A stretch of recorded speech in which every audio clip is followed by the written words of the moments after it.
क्या आपने कभी सोचा है कि अगर दुनिया से अचानक सारे नंबर गायब हो जाएं, तो क्या होगा?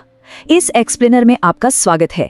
आज हम संख्याओं की उस दिलचस्प कहानी पर बात करेंगे जिसने इंसानी इतिहास की कुछ सबसे बड़ी उलझनों को सुलझा दिया है। पाषाण युग की हड्डियों पर बने निशानों से लेकर आज के सुपर कंप्यूटर तक ये सफर वाकई कमाल का है। तो चलिए बिना किसी देरी के शुरू करते हैं।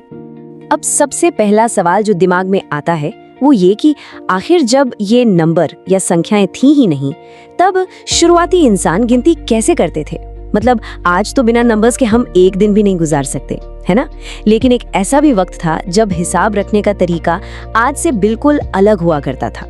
आज हम इस एक्सप्लेनर में कुल 6 पड़ावों से गुजरेंगे। पहला, गिनने की ललक। दूसरा, लैंडमार्क संख्याओं के साथ ग्रुपिंग। तीसरा, बेस सिस्टम को समझना। चौथा, प्लेस वैल्यू यानी स्थानीय मान की अहमियत। पांचवा, शून्य की ताकत। और छठा, एक ग्लोबल गणितीय क्रांति। तो आइए पहले पड़ाव से शुरू करते हैं, गिनने की ललक। और ये पाषाण युग में हमारे जिंदा रहने के लिए कैसे जरूरी थी?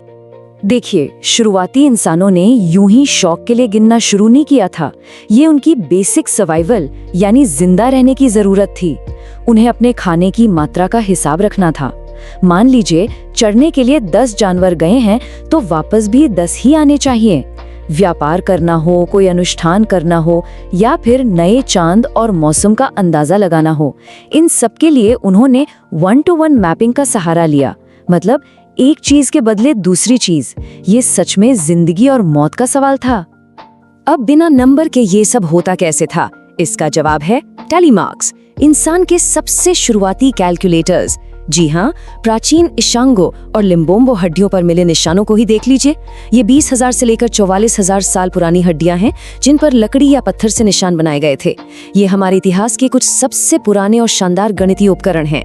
और पता है, सिर्फ हड्डियां ही नहीं, पापुआ न्यू गिनी जैसी कुछ संस्कृतियों में तो लोगों ने एक और अनोखा तरीका निकाला। लिखने वाले प्रतीक तो थे नहीं, तो उन्होंने अलग अलग मात्राओं को दर्शाने के लिए अपने शरीर के अंगों को ही एक खास क्रम में इस्तेमाल करना शुरू कर दिया। मतलब उंगलियों, कलाई और कोहनी को छूकर वो अपनी संख्याएं बता देते थे। है ना कमाल का आइडिया? चलिए अब दूसरे हिस्से की तरफ बढ़ते हैं, लैंडमार्क संख्याओं के साथ समूहीकरण, जिसने मानव धारणा की सीमा को तोड़ दिया। अब दिक्कत ये थी कि हमारी आंखें और दिमाग एक बार में 5 से ज्यादा चीजों को देखकर तुरंत नहीं पहचान सकते, हमें गिनना पड़ता है। इसलिए प्राचीन सभ्यताओं ने एक बहुत ही स्मार्ट तरीका निकाला, लैंडमार्क संख्याएं। ये कुछ ऐसे फिक्स पॉइंट थे जैसे 1, 5, 10 या 100, जिन्होंने चीजों को ग्रुप में बांटना आसान कर दिया। इससे बड़ी बड़ी मात्राओं का हिसाब रखना बहुत कम बोझिल हो गया। इसे ऐसे समझिए, अगर आपके पास 100 गायों का झुंड है तो 100 अलग अलग लकीरें खींचना कितना थका देने वाला काम होगा। इसके बजाय उन्होंने 5 या 10 के ग्रुप के लिए एक ही नया प्रतीक बना दिया। इस एक छोटे से बदलाव ने उस समय के समाजों में डेटा रिकॉर्ड करने का तरीका पूरी तरह से बदलकर रख दिया। ये सच में एक बहुत बड़ा गेम चेंजर था। अब आते हैं तीसरे सेक्शन पर, बेस सिस्टम को समझना, जिसने इस काम की एफिशिएंसी को कई गुना बढ़ा दिया। ग्रुप बनाने की इसी तरकीब ने आगे चलकर एक प्रॉपर गणितीय ढांचे का रूप ले लिया, जिसे हम बेस सिस्टम कहते हैं। आसान भाषा में कहें तो बेस सिस्टम ग्रुपिंग को स्टैंडर्डाइज कर देता है। जैसे मिस्र का बेस 10 सिस्टम या फिर माया सभ्यता का बेस 20 सिस्टम। इसमें लैंडमार्क संख्याएं लगातार एक चुनी हुई संख्या की पावर यानी घात के रूप में आगे बढ़ती हैं। इससे नंबरों का पूरा स्ट्रक्चर बहुत ही लॉजिकल और सेट हो गया। मिस्र के सिस्टम को ही ले लीजिए, उन्होंने 1, 10, 100 और 1000 के लिए बिल्कुल अलग अलग प्रतीकों का इस्तेमाल किया। यहाँ हर अगला लैंडमार्क नंबर पिछले वाले से ठीक 10 गुना ज्यादा था। ये तरीका बहुत शानदार था, लेकिन सच कहूँ तो इसकी भी अपनी कुछ कमियां थी। और यहीं से कहानी में एंट्री होती है हमारे चौथे भाग की, प्लेस वैल्यू यानी स्थानीय मान की सफलता अनंत अनुक्रम की ओर एक कदम। बेस सिस्टम तो आ गए, लेकिन बहुत बड़ी संख्याएं लिखने के लिए अभी भी बार बार नए प्रतीकों की जरूरत पड़ रही थी। तभी भारत से एक ऐसा क्रांतिकारी समाधान निकला जिसने सब कुछ बदल दिया, स्थानीय मान संख्या प्रणाली। इस Hindu Arabic place value system में किसी अंक की जगह यानी उसकी पोजीशन से उसकी वैल्यू तय होती थी। इसका मतलब था कि सिर्फ कुछ गिने चुने प्रतीकों का इस्तेमाल करके आप दुनिया की कोई भी कितनी भी बड़ी संख्या लिख सकते हैं। अब जरा इससे पहले वाले तरीकों के बारे में सोचिए। रोमन अंकों को ही देख लीजिए। इन अक्षरों को जोड़ घटाकर हिसाब लगाना सच में बहुत बड़ा सिरदर्द था। इसमें फटाफट कैलकुलेशन करने के बजाय बस अक्षरों के भारी भरकम ग्रुप्स को अरेंज करना पड़ता था। जब हम रोमन और हिंदू संख्या प्रणाली की तुलना करते हैं तो साफ हो जाता है कि क्यों हिंदू सिस्टम ने पूरी दुनिया में अपनी जगह बना ली।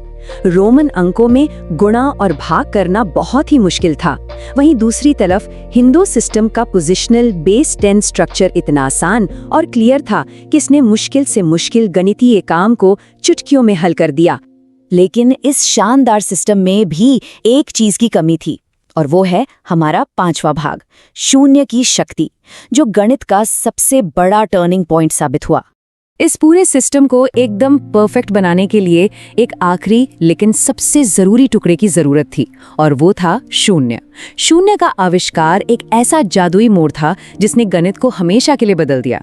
3री शताब्दी के आसपास भारत की प्राचीन बख्शाली पांडुलिपि में ये पहली बार एक बिंदु के रूप में दिखा था। फिर बाद में 499 ईस्वी में महान गणितज्ञ आर्यभट्ट ने इसके गणितीय नियमों को एक प्रॉपर रूप दिया। अब आप सोच रहे होंगे कि शून्य इतना खास क्यों है? खैर, शून्य ने एक साथ 2 सबसे बड़े काम किए। पहला, इसने एक प्लेस होल्डर का काम किया, मतलब 23 और 203 के बीच का फर्क साफ किया। और दूसरा, ये सिर्फ एक खाली जगह नहीं रहा, बल्कि अपने आप में एक पूरी गणितीय संख्या बन गया। इसी एक कॉन्सेप्ट ने आज के मॉडर्न बीजगणित या अलजेब्रा की नींव रखी।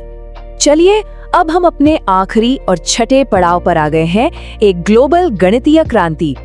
इस महान खोज को दुनिया के साथ साझा करना। तो ये बेहतरीन सिस्टम पूरी दुनिया में कैसे फैला, ये टाइमलाइन उसी सफर को दिखाती है। 3री शताब्दी में भारत की बख्शाली पांडुलिपि से शुरू होकर 800 ईस्वी तक ये अरब विद्वानों तक पहुंचा।